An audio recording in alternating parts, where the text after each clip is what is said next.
Welcome to Speak Free with Matty G, the podcast that celebrates free speech, truth, and open discussion. Hello and welcome to Speak Free with Matty G, episode 24.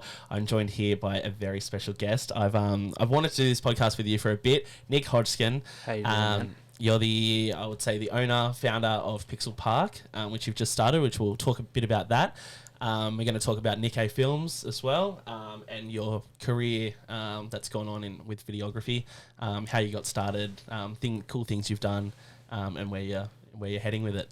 And we're also going to cover sort of believing in yourself, hard work, and where that gets you, no matter where you come from, that you can make it, which I vibe with as well. So we'll talk about that, and then also largely talk about Pixelpark and a new adventure that you've just started. So that's pretty cool. So let's go back to the beginning, I guess. It was year 9, wasn't it? Yeah, year 8 or year 9. Year 8 or year 9, yeah. So you're like 14, 15. Yeah, something like that.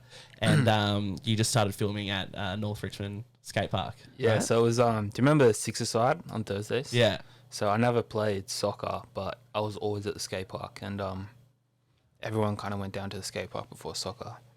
And I wasn't as good as everyone else at the skate park. I could skate, but this is when kind of like scooters were popping. Everyone was riding a scooter back in the day.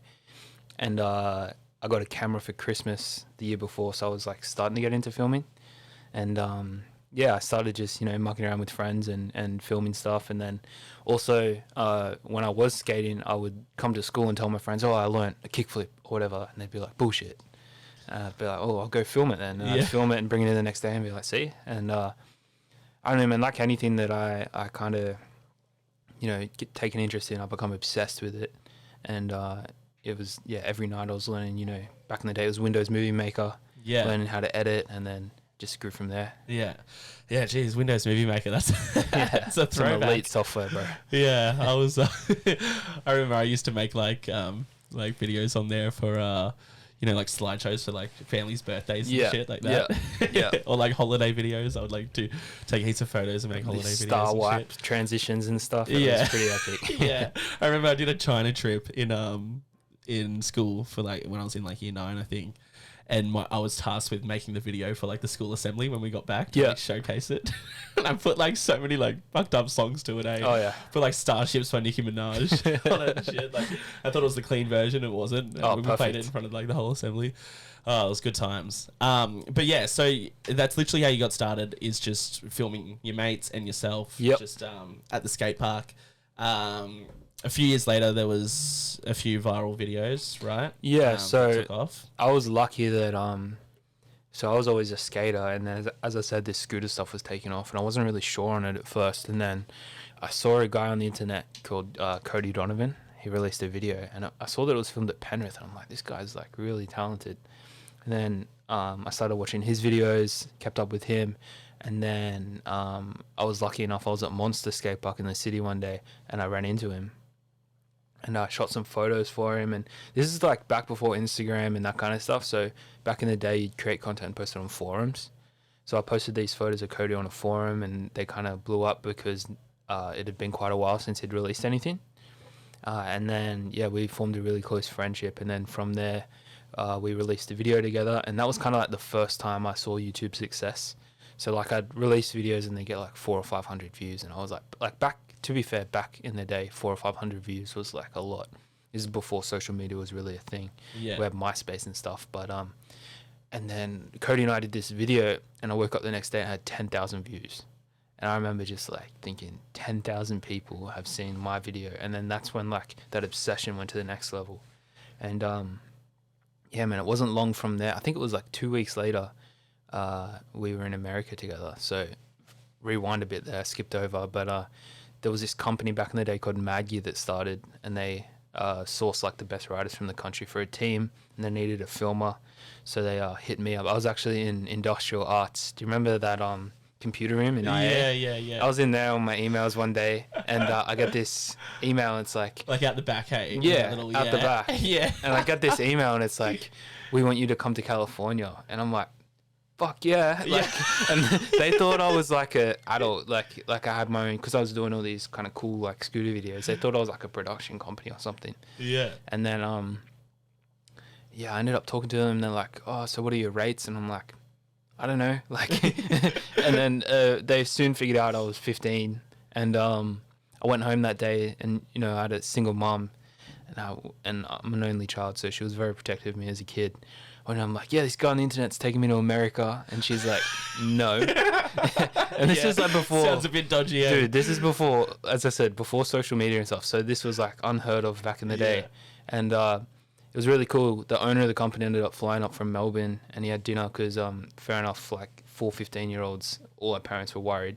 Yeah. So he had dinner with us all, and then 2 weeks after Cody and I did that video, we were in America, and it just didn't slow down. I thought that was the peak. Like, I thought, man, like, this is what I dreamed of as a kid, like, you know, going to America and checking out all the skate parks and stuff. I was like, this is my peak. And then little did I know that was only the beginning. Yeah that's so cool, man. And the name itself, Nick, where did that come from? Obviously your name's Nick, but yeah. Dude, that came from the skate park. Some friends back in the day, Robbie and Slee and stuff like that. I was always quite a small kid, so everyone like used to call me Little Nicky, and then eventually the little fell off and it was Nicky, and then we were messing around at the skate park one day, and somehow Nick come out, and they're like, oh, that's your new name. I'm like, all right, whatever. And then I needed a YouTube name, and it was like maybe the same week, like Nick hadn't even stuck. It was like a little joke that we had. Yeah. But Nickehfilms was taken on YouTube as a name. I was like, oh shit. Nickehfilms was taken. I'm like, I'm not going to call it Nicholas Films. Yeah. So I went with Nick, and then, got stuck with that for that was 15 years ago now. Yeah. And it became, you know, well, it's still sort of a brand for you now. Yeah, yeah. You know, that's your professional Instagram. Yep. Is that? Yeah. All my music video credits and stuff like that are all just Nick. I don't use my full name or anything. Yeah. And one of the things that I've always really admired about you, and we've known each other for quite a number of years now, and is that you've never really forgotten your roots, you know. To me, that's super important to me as well. Mm-hmm. The one thing I can't stand seeing in people who make it or get that celebrity status or whatever it may be is where they forget where they come from. You know, I could name drop a few, but I won't. But I really don't like seeing that, especially like in a more generalized sense, Australians who go over to America and really never come back and things like that, you know. Whereas you've never, you know, shied away from the fact that you're, you know, a Hawkesbury kid. You know, you credit North Richmond as the place where you started. Yeah, for sure. And I just wanted to put that out there. That I think it's kind of like it's a mixture of things, bro. Like, first of all, I've always had a really supportive family. So my grandparents grew up in Campbell Street, North Richmond. Went to North Richmond Public School, like all the goats do. Yeah. And no, I just I don't know, man. It's a bit of that. Like, my family just, you know, never, as supportive as they always are, they would never let me be like that. Not that I would ever do that, but. And then I think to be honest, it's kind of a mixture of that and then a little bit of like, you know, imposter syndrome almost. Like there's times where, and we can talk about these later, like later on in my career, where I was sitting at tables with people. I literally like had to, you know, sit back and go, how the fuck am I here right now? Like, what did I do to deserve this? And, you know, I kind of forget how hard I work sometimes and how much I don't want to say sacrificed. I'd rather say like invested in it. And I think it's kind of a mixture of that, having that really, really supportive family and good friend group, and then just not believing that that's where I've gotten with it. Yeah. Yeah. And you did say about sacrifice, and I see investment and sacrifice as kind of the same thing when it comes to self-development and really working on yourself. You do need to sacrifice a lot of things that other people will see that as, you know, important things in life, which aren't really that important, you know, like going out every weekend or things like that. It's just, if you can go and make money and work on yourself instead, I think that's more important than going to the same pub for the 30-second time that year, you know. And not that I'm against that. I do that a lot too. I've had that stage too, where everyone has that stage in their life. Yeah.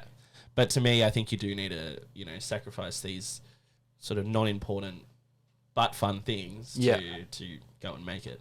You know? I guess it all is based off the fact of how bad you want it to. Like, I remember growing up, I just wanted to be a graphic designer, and it was from like a super young age I was doing that. Like my grandparents tell stories of how I was like 4 or 5 on Microsoft Paint, just drawing things.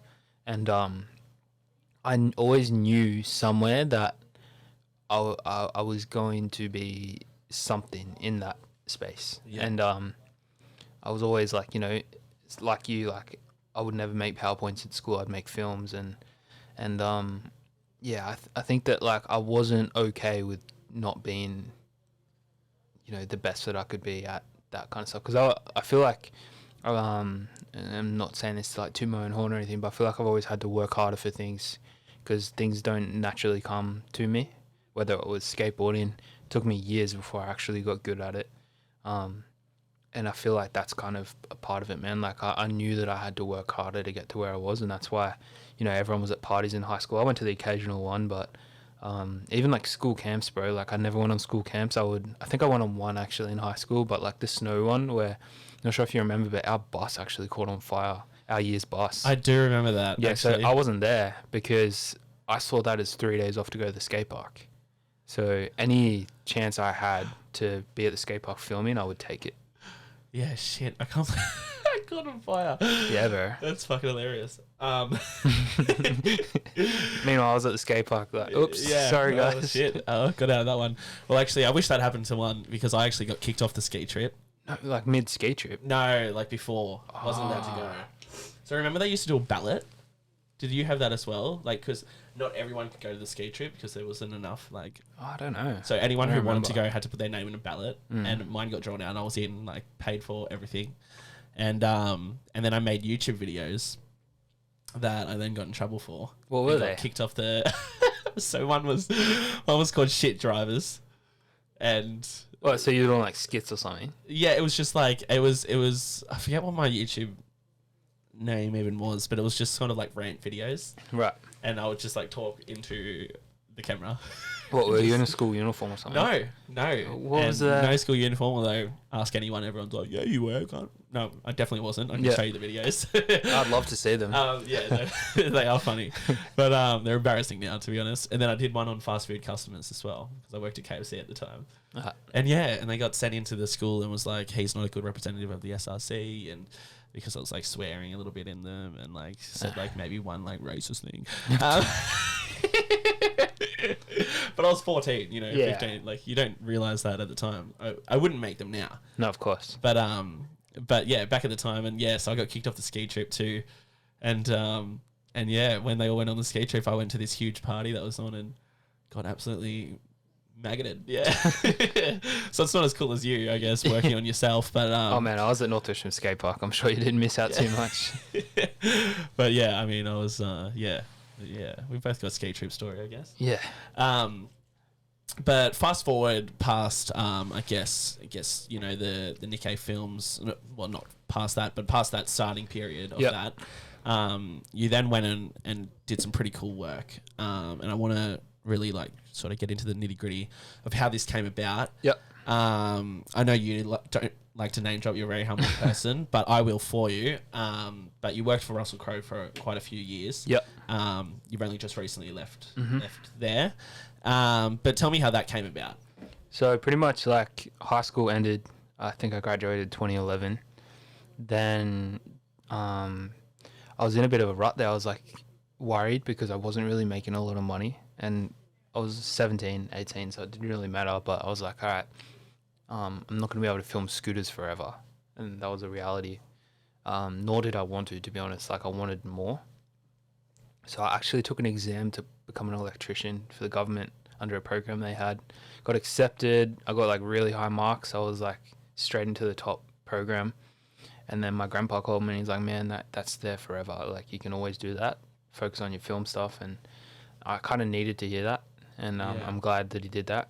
And So what, I was 17 then. So for like pretty much the next 3 years, I kept working for Mattyg, and we traveled, New Zealand, United Kingdom, and that was like crazy for me, man, to be like in London and having like 1,000 kids turning up to the skate park to see us. And they'd be like, "Oh, Nick, I love this video you did." And I'm like, man, that was like where the imposter stuff kind of started to happen.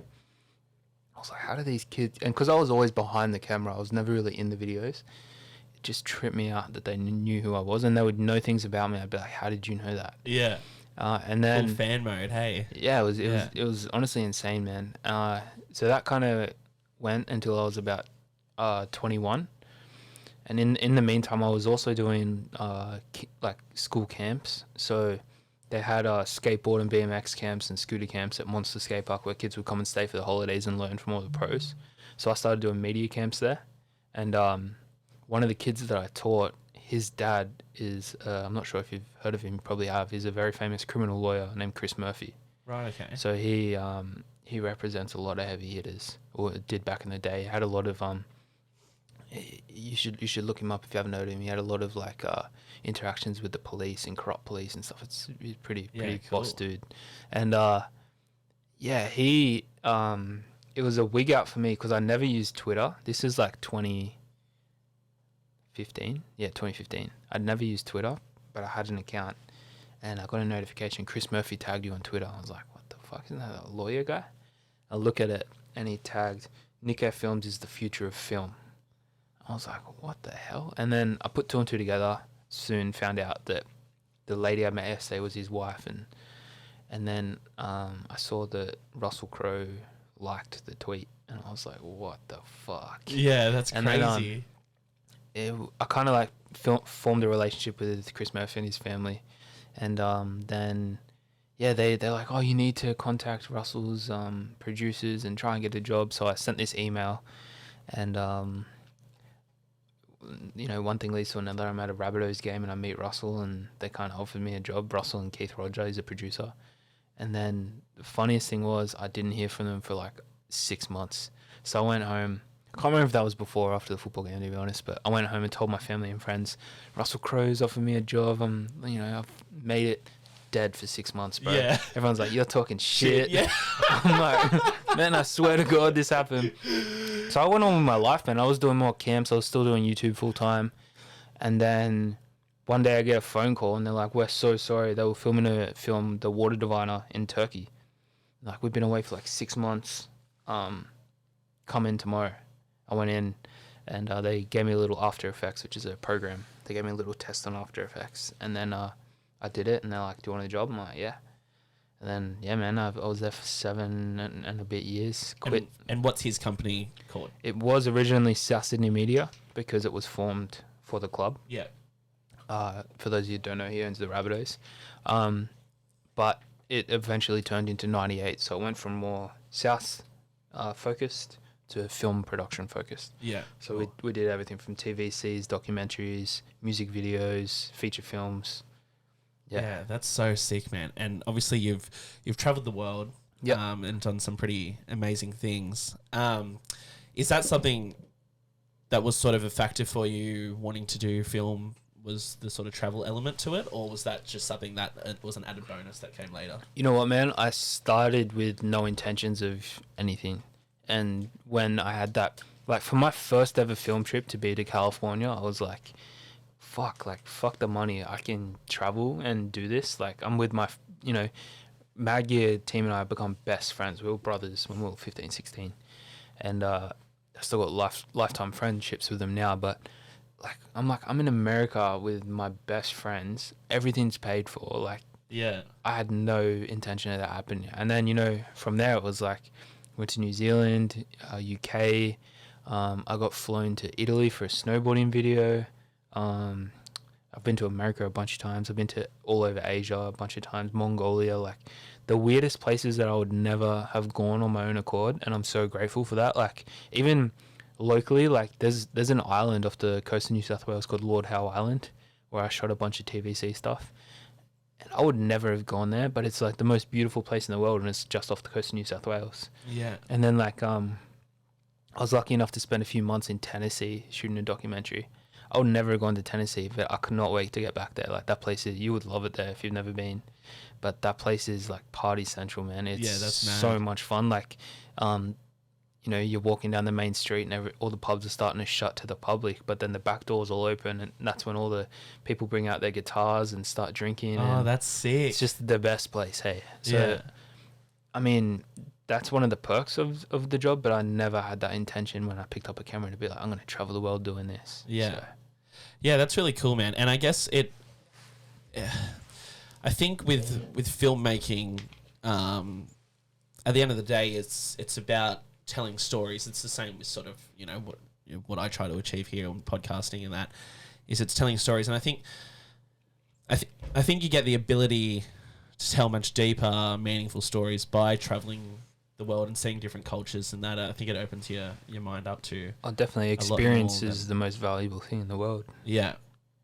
And especially for, you know, I think I love the Hawkesbury. Love it to death. Right? I live in Granville during the week and I can't fucking wait to get back every weekend. Seriously.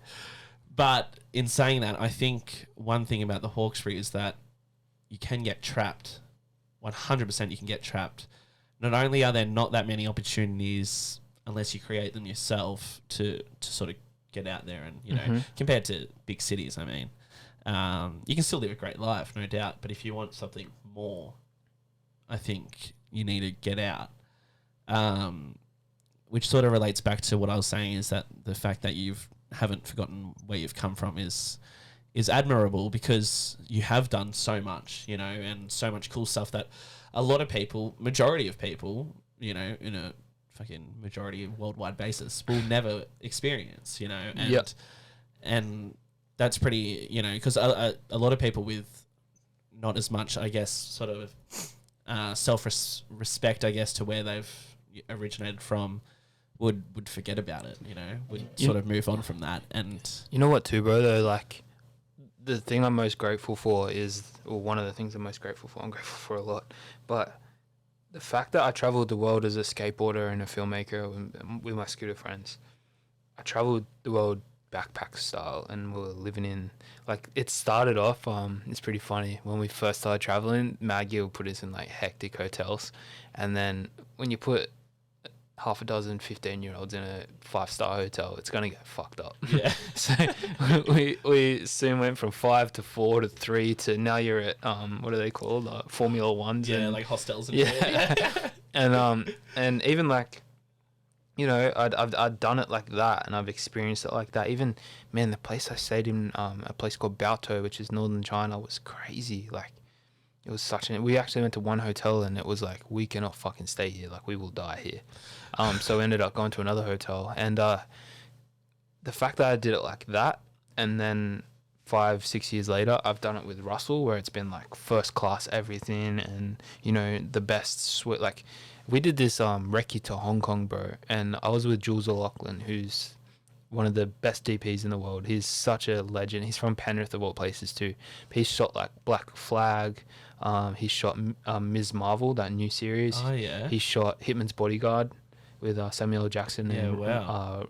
Ryan Reynolds, and so he's so experienced. And we're on this recce. So a recce is when you go and check out locations before you go and shoot there.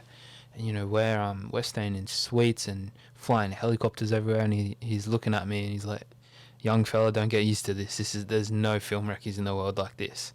So like, I've seen it from both perspectives, and then to come back to the Hawkesbury, it's like, one, it makes you feel grateful. Like, I have a roof over my head, I have people around me that love me, I have, you know, food on my table every day. And I think that's one thing that people, you know, they trash talk the Hawkesbury, but at the end of the day, man, like, as we were saying before we started recording, like, you can, if you're passionate about whatever you want to do, whether it's your podcast or my filmmaking, you can take that anywhere. Yeah. But the fact that you have started in a place where, you know, the schools in the Hawkesbury are great, the education's decent, like I got a decent education, and yeah, you just got to take that step back and have a look at it from a third person perspective and realize that we don't have it that bad. 100%. And, you know, I think it really does, pisses me off to a point seeing people, you know, the first chance they get, they move out and they think, fuck the Hawkesbury, and it's like, was it really that bad for you? You know, like I don't want to talk too much shit about Granville either, but and that place can be wild though. But I'll be in Granville, and it's just a different, like, no one talks to each other. Yep. You go to the shops and everyone just goes and does what they need to do, and they then leave, you know. I love the community environment of the Hawkesbury, that you go down to Northo shops, mate, and you'll see at least 6 people you know. You go to get milk and you're there for half an hour. Yeah, yeah. But, I mean, sorry, before I forget, that's not to say that there are bad things that happen in Hawkesbury, and there are people that have to go through, you know, traumatic experiences and stuff like that. But generalization, it's a pretty decent place. Yeah, yeah. I think, yeah, in terms of, especially compared to even other places in Australia, we're pretty lucky. Yeah. And we've got a lot of land, we've got a lot of movement, you know, people Yep. complain about the traffic from Richmond to Northo. I say go and drive in the city for a fucking day. Oh, man. You know what? Since COVID, so I used to catch the train to Fox every day because tolls and everything. Since COVID happened, I was like, fuck that, I'm not going on public transport. Yeah. So I started driving. So for like the last 2 years, I've been driving to work. It takes me 2 hours to get there in the morning, 2 hours to get home. Yeah. That was like one of the big things that I was like, I need to do my own thing. I'm spending, if it's 4 hours there, that's 20 hours a week. I'm sitting in my car. Plus the tolls. Plus the tolls, plus the petrol, plus paying for parking at Fox. Like, it all adds up, man. Yeah. And it is like I guess that's actually one thing I wanted to talk to you about. When I was thinking about it on the way here, because I was looking at the the petrol prices and everything, and I was thinking, fucking Jesus. But starting your own business, and we'll get into that soon. But was there ever a worry, like, well, the cost of living and everything's going up, and can people afford to do things like this? Like, where's it heading? You know, and did that sort of cross your mind? You know what? It's been one of those things where I've been thinking about doing this for a long time now, and it's not that I didn't want to work for Russell, because I loved working for Russell, but it was just, have you ever heard of the book The Alchemist? Have you read it? Yeah, I haven't read it, but I have heard of it. Definitely read it. It's an amazing story, but essentially, without spoiling it, it's a shepherd that finds out about a treasure, and he's on this journey to get the treasure, and he makes some sacrifices to get there, but along the way he starts working at a crystal shop, and he makes good money there, and he's having a good time, but he feels, you know, content, he's comfortable, and realizes that that's not why he set out on this journey. He didn't set out to work at a crystal shop. He wanted the treasure. And that's kind of where I was at. I was content there. I was safe. I had the weekly money coming in, but it's not why I set out to do this. And I've been in that kind of mindset since I read that book, to be honest, which was 2 years ago. And I've had so many people that I've crossed paths with, you know, that are, you know, top level creatives that have been like, man, go out on your own, you're going to kill it.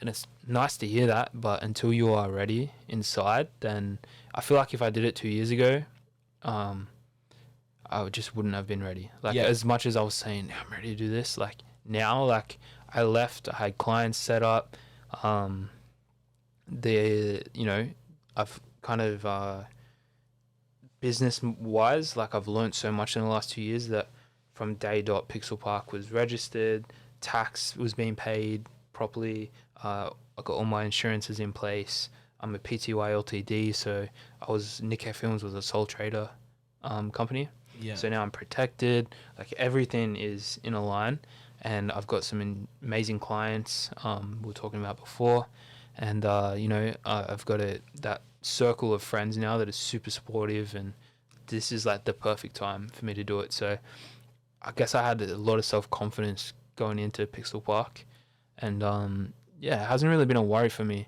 because, again, not trying to toot my own horn, but anything I've ever wanted, if I've put my mind to it, I've been able to do it. Yeah. And that took me a long time to understand, but when I do that thing where I take a step back and look, it's like when I was a kid, it sounds so creepy when I say this, but when I was a kid, all I ever wanted was the skate van to pull over on the side of the road and be like, fuck school, we're going on a trip.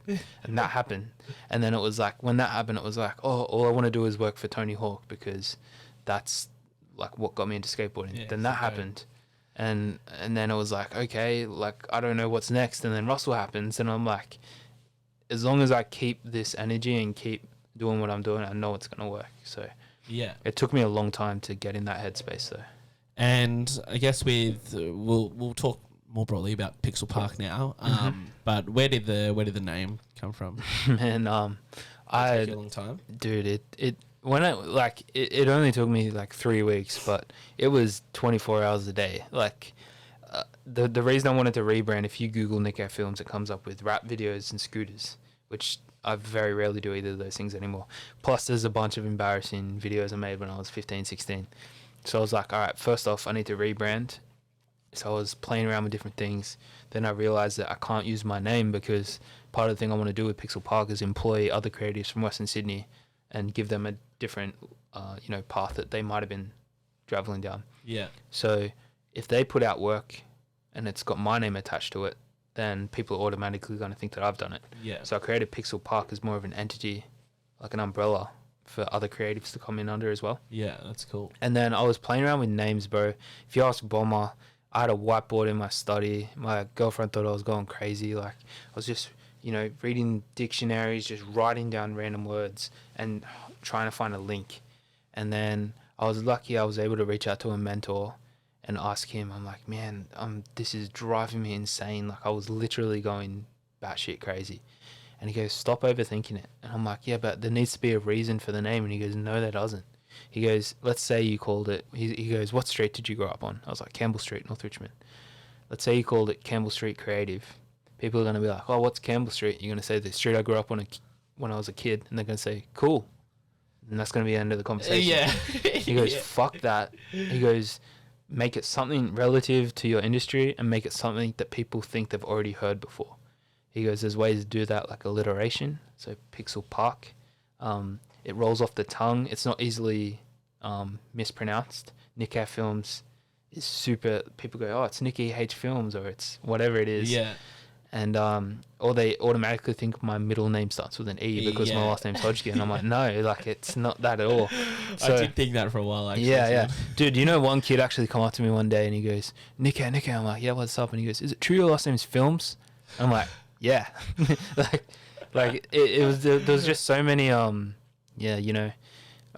wanted something that rolled off the tongue, and eventually it's going to be a studio. So think like, oh yeah, we're shooting it down at Pixel Park. Like, it just sounds good. Well, that's the first thing I must say. That's when I saw your announcement on Instagram and Facebook and whatnot, the first thing I thought was that sounds like a studio's. Yeah. Like, it sounds like, it sounds as iconic as like some shooting down at Fox or, And that's the plan, but in Western Sydney. Yeah, that's cool, man. And yeah, like, I think Western Sydney is, a lot of people come out to film here. Mm-hmm. But in terms of actual studios and filmmaking, there hasn't been really anything, has there? And there are some, but they're like, I don't know. I feel like, and that's kind of going alongside with our 2.7 project.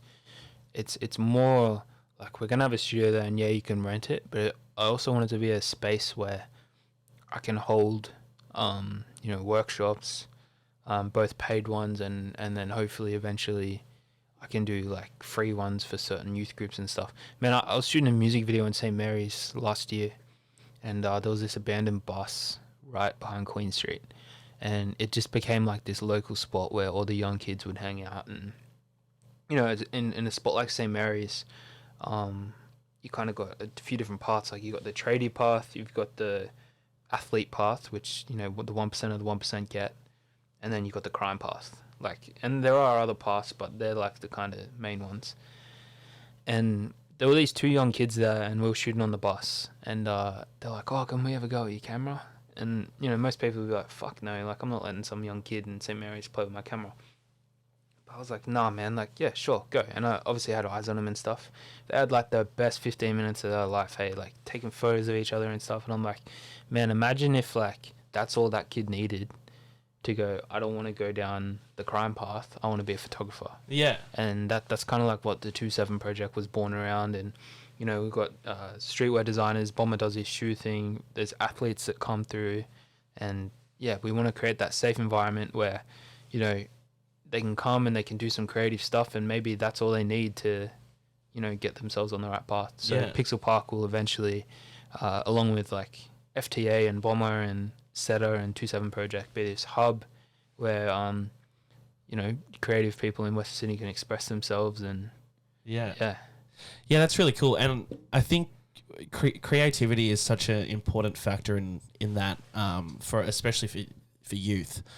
In those areas where there is that, and the Hawkesbury has that too. Like, I'm not going to say it doesn't. Like, there are those few sort of pathways that, whether it's what kids have been through and that to hang out and get stuck in the wrong crowd is sort of where a lot of kids end up, sadly, where they don't really want to be there, but it's all they sort of know. So to give them that outlet, to sort of speak about either what they've been through or just be creative in general is, it's admirable, man. So congratulations on that. No, thank you, man. In terms of clients, now you've done some big work for Super Cheap Auto. Yep. You filmed a Bathurst video last year, was it? And then you've gone up there, part of Pixelpark. Yep. Sort of first official Pixelpark job, was it? Yeah, pretty much. Yeah. And that was up in... That was in Brisbane. Yeah. And they're pretty happy man, with you on that. They're such a good team. Like, and that's one thing that in terms of like what we spoke about just now was the studio side of Pixelpark, the actual content creation side. I only want to work with companies that, we have a mutual respect with each other. We can bounce ideas off each other. There are companies out there where you can go and charge 50, 60 grand for a couple of days work. But I would much rather, to me, the experience and the respect is worth more than the money. And when there is that mutual respect, that's when I create the best too. So when I worked with them at Bathurst, I wasn't sure what to expect. And, Justin and Reese, who is the content manager and the marketing, I can't remember what Justin's actual title is, but they're just like, made me feel part of the crew, and we're bouncing ideas off each other. And they've got a couple other creatives that work with them, and it's cool to have that like mind. And it's like a collaboration project, and it doesn't feel like work, man. Like I remember I had a job that I had to do at Fox the next day, and I remember packing up after a 4 a.m. start, and I finished at like 1 p.m. and then I had to head to the airport, and I got business class that day because I had to edit the video the same day and get it out. So I was just sitting in the lounge editing. I mean, I was exhausted from 4 a.m. to 4 p.m. just back to back to back. Got the edit done, and it didn't feel like work. I was like, fuck yeah. And then I was like, shit, I got to go to work tomorrow. But it didn't click to me that I'd been working all day. And then that's when I was like, man, I love working with the Super Cheap team. And then they're pumped. They gave me a mad review, and I took that. And, I got a lot of other clients lined up, which I haven't really announced yet. I'm kind of going to trickle them out. But I'm very, very stoked to be working with who I'm working with now. Yeah, cool. Which you'll see soon. Yeah, Matt. Well, give Nick and Pixelpark a follow on Instagram, and is Facebook as well. Do you have Pixelpark on Facebook? Yeah, I'm starting to get back in. I know I stopped doing Facebook with Nickehfilms years ago, but it's so important to be on top of there with social ads and stuff now. So Pixelpark's starting to feel like an old man. Like, how do I do this again? Yeah, it's getting. In terms of obviously you've worked on a few feature films and that with Russell Crowe. And is that something you'd want to do with Pixelpark, or are you more into sort of the business side of? To be honest, I think we've recently shot a film called Poker Face with Russell and Liam Hemsworth and Elsa Pataki and RZA from Wu-Tang. It's got a really amazing cast, a couple of good Australian actors and actresses too. But I directed the behind the scenes kind of content on that and shot EPK, which is like interviews and stuff like that.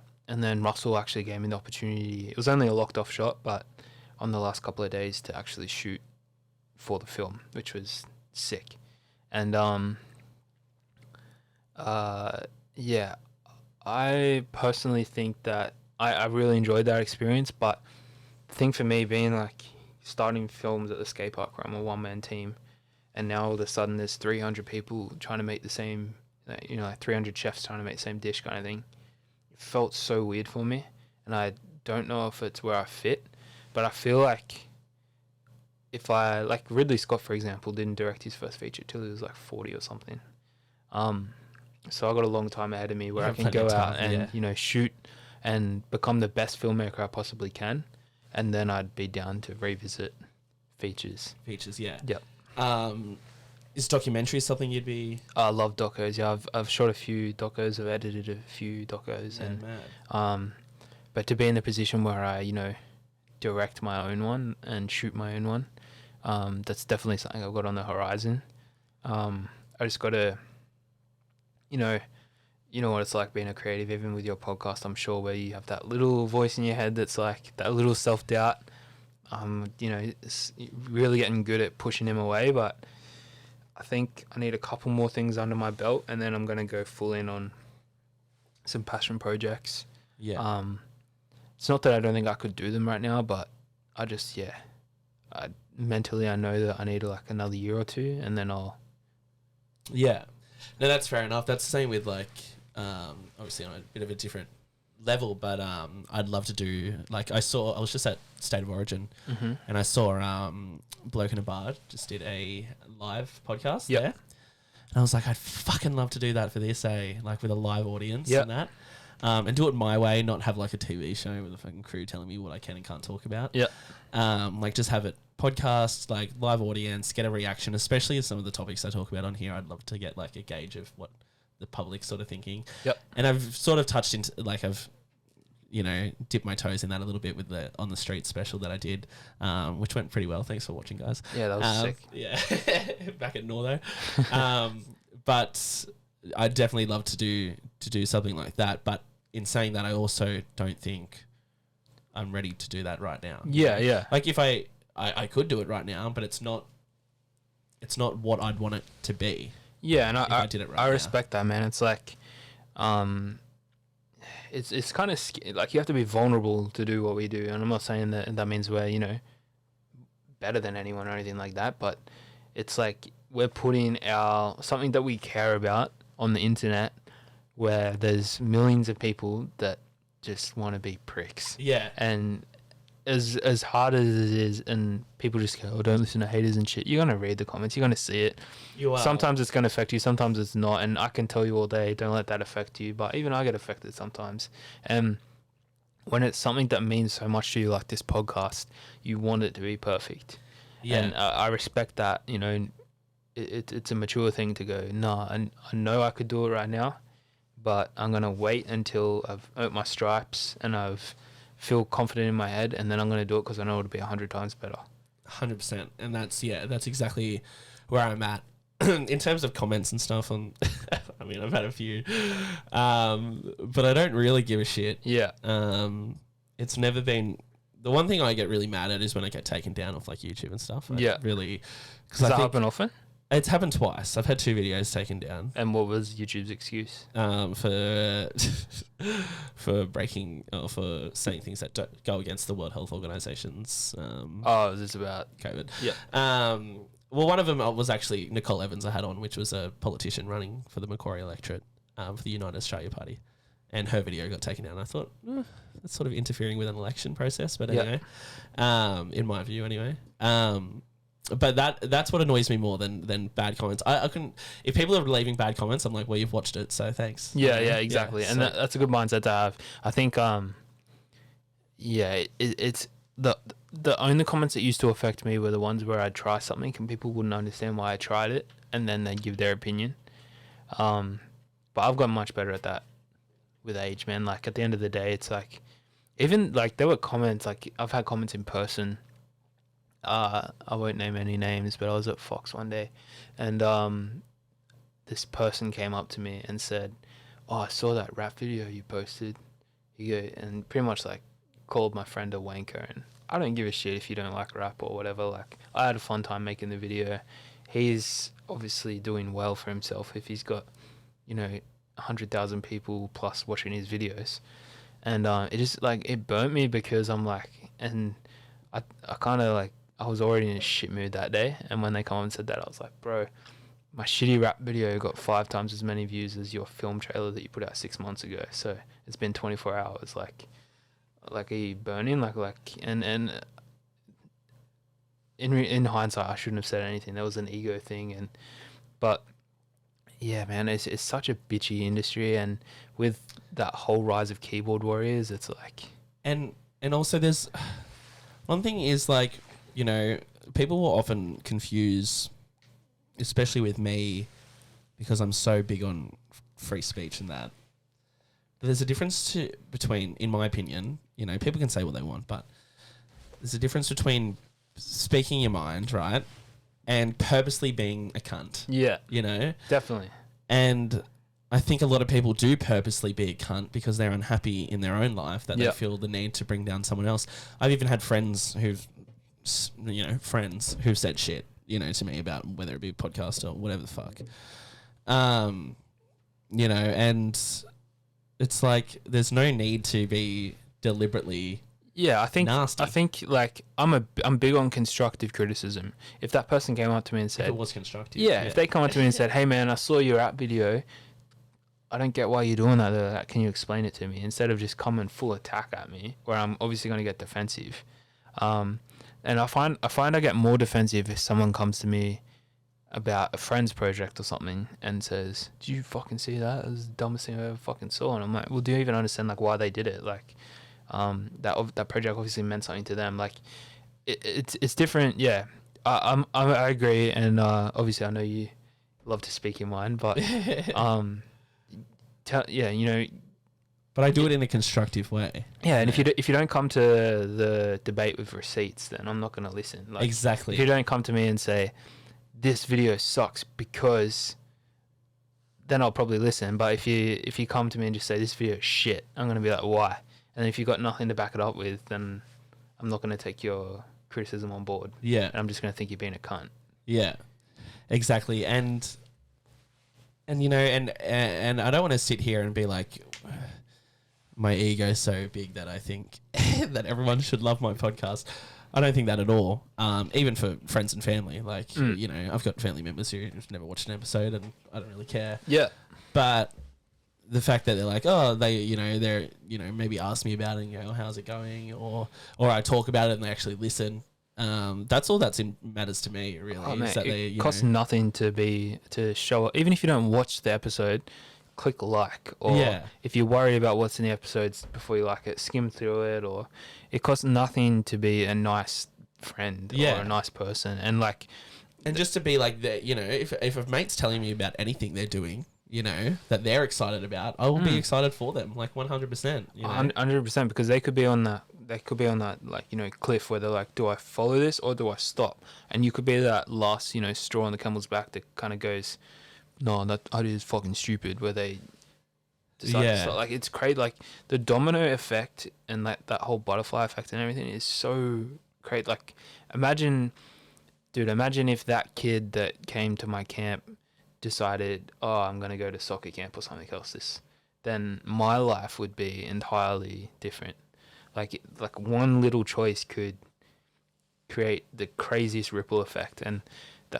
And you know, like in a world today where mental health is such a issue, and like we need to support each other, and you need to, you know, you might not agree entirely with what they're doing, but if it's something that's not destructive to them and it's something that they care about and something they're putting their passion into, a like or a text. Like, I got friends, and I do this with friends too. If I don't hear from them for a couple of weeks, I'll, you know, check out what they're doing on Instagram or something, and, you know, it might be a photographer friend, and I'll send him the photo that he's just posted. Like, bro, this is fucking hectic. Like, good job, man. And then we have another conversation, then I might not speak to him for 6 months or whatever. But those little messages that you get from your friends will make you a week, man. Like, like, I'll, you know, the super cheap thing, like the video I put out the other day, it was the same day edit. To be honest, I know I can do better, but it was like such a quick turnaround that I had to get it out, and super cheap was stoked. So that's all that matters to me.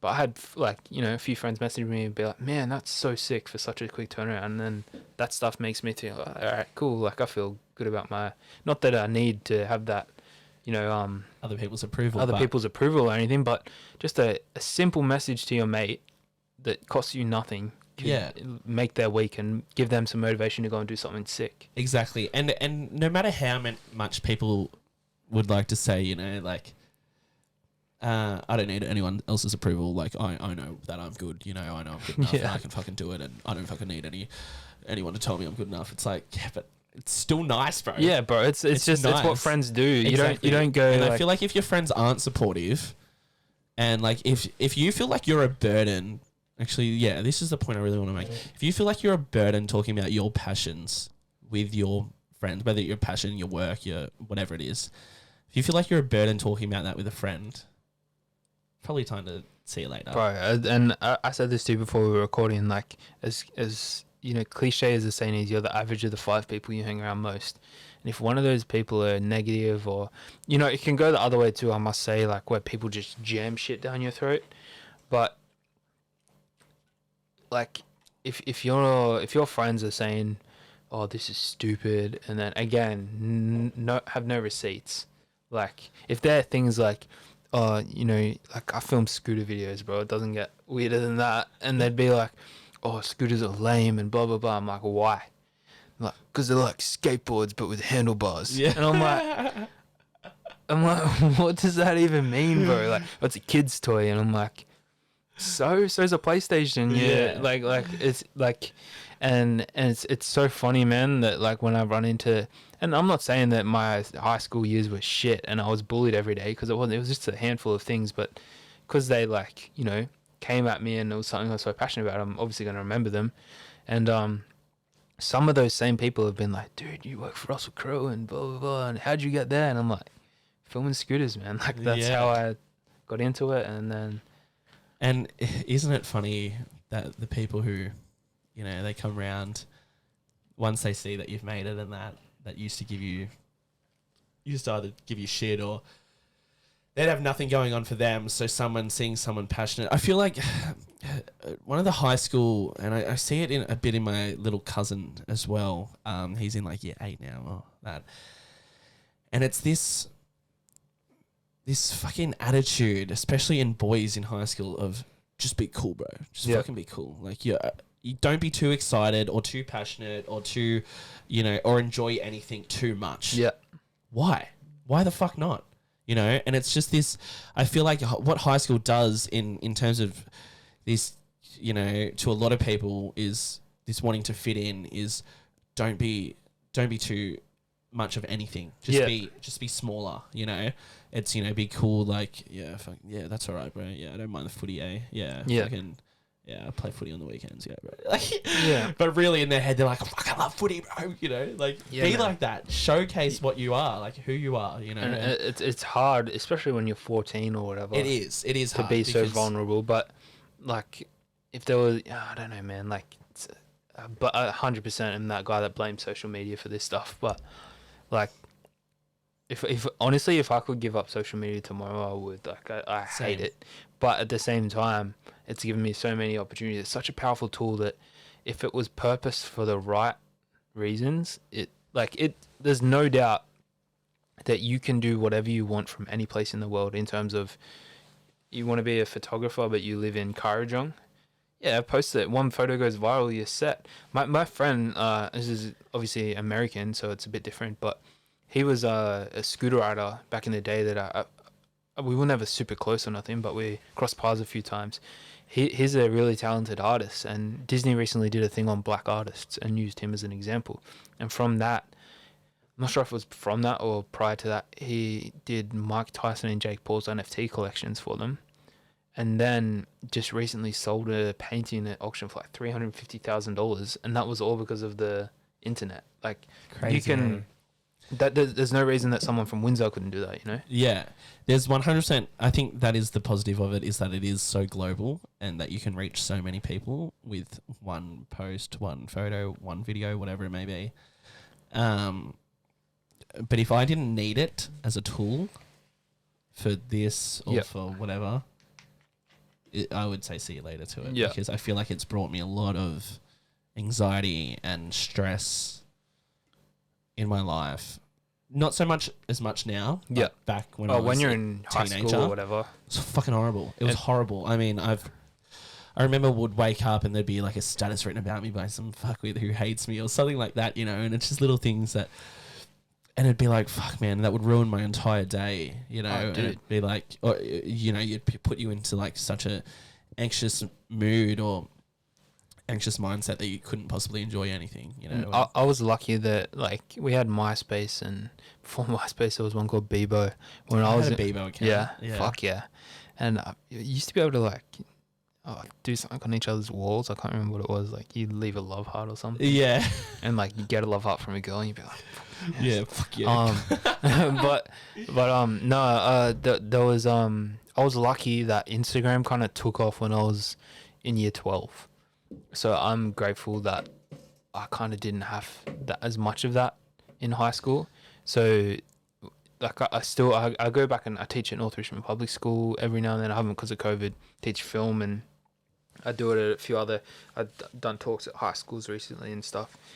And yeah, man, like kids are getting smarter and smarter and smarter because of the internet, and they're getting like even some of the primary school kids that I've taught video. I'll show them some things and then I'll come back like 2 terms later to see where they're at. But bro, how'd you do that? You tell me how you did that. Like I want to do that. Like it's crazy how they're like sponges. So yeah, I guess that's one thing I am worried about with like the next generation is like how accessible they are to use that tool for good and bad. And I've got a young cousin at Colo now too. I think he's in year 8 as well. And yeah, I worry about him like and what he might have to go through and stuff like that. But yeah, and it's crazy. I think Snapchat's the big one really now. Oh yeah. And I think it's just like everything's put on there, and it's and like the amount of people they talk to on it, it's like, how do you get anything done? Like I know people who are sending like 4,000, 5,000 snaps a day. That's sending and receiving. It's like, how do you do anything other than fucking? I've been out with like some of my younger friends, like who are 19, 20, 18, whatever age they may be, and it's like their phone is literally bing, bing, bing, bing, bing, bing, like constantly. And I'm like, what the fuck are you doing? Like, and they're not even talking. They're just sending fucking selfies to each other and shit. And it's like, how do you have time to actually, like, I don't know. I feel like social media may have made some people smart, like the internet. Maybe people smarter. It's definitely given access to information a lot easier. And if you're passionate about something, it's awesome because you can find out so much info. Like all my photography I've done now is self-taught. I've never done a course. I'm the same. Yeah. And that's awesome. That's an awesome tool. In terms of social media, though, I think it's made people dumber. People, and I think especially with creatives now. Not that I'm against TikTok. But I think people are so highly praised for making a 6-second funny video rather than going out there and actually making something that's worthy of changing the world. Yeah, that's something I deal with quite a bit. Yeah, it would be. That would be, something that you would work on for months, put out, and some people would sit in their room for 5 minutes, make it TikTok, and they put it out and it gets 3 million views on TikTok. Like, what the fuck? I don't understand TikTok. I only recently got it, and I put out this video of like behind the scenes of how I did a shot, and I'm like drilling bits of wood together to make this stupid rig that I attached my camera to. It was for a Kraken rum commercial, and I like span this rig around, and people were like, "Oh, that shot's really cool." So I was like, "Oh, I'll show you how I did it." It was like the second or third TikTok I posted got 300,000 views. I'm like, the ad got like 10,000. I'm like, I don't understand how it works. The reach on it is sometimes it's pretty crazy. You use the right hashtag and and it's like boom, it blows up. That's why it's so dangerous. So like you have to be careful with what you put out there, because whatever blows up, and there's a good chance these days that if you're consistent, something's gonna blow up. That's what you're gonna be known for. So that's half the reason why I'm so strict on what work I actually post myself, because I could film an ad for this water bottle right now and it might go viral, but then I'm known as the guy that does water bottle ads, and I don't want to be that guy. I want to be the guy that's known to tell stories and stuff like that. So and that goes the bad way too. Like if you let's imagine one of your 14-year-old racist rants went viral, then that could there was only one racist comment and it was in the shit drivers video, and we could all guess which one that was. Even like that, like, you know what I mean? Like back then it wasn't so bad, but if that was to happen today, I'll be cancelled now. Yeah, fuck. You can get cancelled for. To be honest, I've said a lot of shit on, probably worse shit on this podcast. To be honest, I'm not cancelled yet, so I'm uncancelable. Oh yeah, you're immune to the cancel. Yeah, I'm like Ricky Gervais. I'm like Ricky Gervais. If you put it all out there and you don't care, You can't be cancelled. That's your brand. That is honestly, I think that is true. I think these people who are cancelled and it ruins their fucking career and whatnot. I think they care too much. Right. I think they should come out and go, "Fuck you, fuck you, motherfucker." This is my opinion. That's kind of like what you? Joe Rogan did, right? Yeah, and Joe Rogan's now 200 million. Yeah. Spotify. Crazy, man. 11 million listeners a week. That's fucking insane. That's powerful, numbers. bro. That's unheard of 10 years ago. Like, yeah.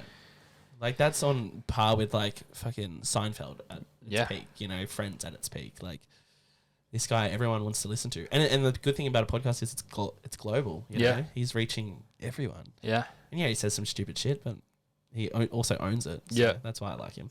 Yeah. I've talked about Joe a lot on this podcast, actually, so... He'll be here one day, bro. I hope so. Yeah. Imagine Joe Rogan and Matty G. Yeah, we should do a crossover. The Joe Rogan experience. That would be the Joe Rogan speak free experience. We'd call it.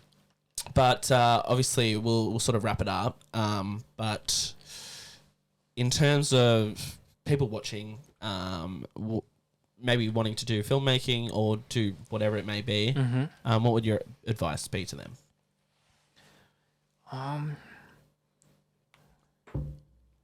No, I think it's important to. I don't know if I'm like a lunatic or whatever, man, but there's like voices in my head, and like I've got that. It's almost like you've got the truth in your head, and then you got what you think should be the truth in your head. And I think it's important to listen to the actual truth and go, what is it that I actually want to do? That's something I've been thinking about lately. People go, Pixelpark, what kind of clients do you want? And I want to say like, big ones and stuff like that. But then I have to think, no, what clients do I actually want? And it's ones that share a mutual respect for being creative. So listen to that voice in your head, go, okay, I want to be a dancer, I want to be a rapper, I want to be a photographer. And then you just got to like buckle up and study and, research, figure out like, don't be so hard on yourself at the start, because that whole 10,000 hours thing, like I was you can go on YouTube right now and search I like almost skateboards and see the stuff I was making in North Richmond Skate Park 14 years ago, 15, 13 years ago, whenever it was. And they're terrible.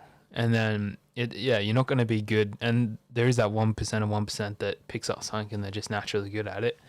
But it's going to take you a long time to get good. And as we've been saying on this podcast, there's going to be people that question why you're doing things. And you just got to listen to that voice in your head that goes, no, I want to do this. And you never know, man. Like, I never thought I would get to America, let alone get to where I've gotten. And if, as lame as I hate saying this, if I can do it, anyone can. Awesome. And Pixelpark, I just want to give you a moment to give that a shout out and tell people where to find you. So, yeah, go ahead. Pixelpark, we're in operation now, but it's going to be over the next 3 months. I'll be, I've built a proper website which is going to go up soon, and I've got a temp one up at the moment if you want to check it out. But yeah, there's going to be some exciting. If you're into creative stuff or you're into, you just want to follow the journey and see what's up, you can check it out. Pixelpark online or Pixelpark Co. I think the Instagram is, and yeah, I'm excited, man. I got some big plans. I don't want to spook them and jinx myself, but. Yeah. No, that's fair. Yeah, there's going to be opportunities for other creatives in Western Sydney to do their thing, and yeah, I'm looking forward to it. Awesome. Thank you very much. Appreciate you, bro. Coming in, and remember, speak free with Matty G.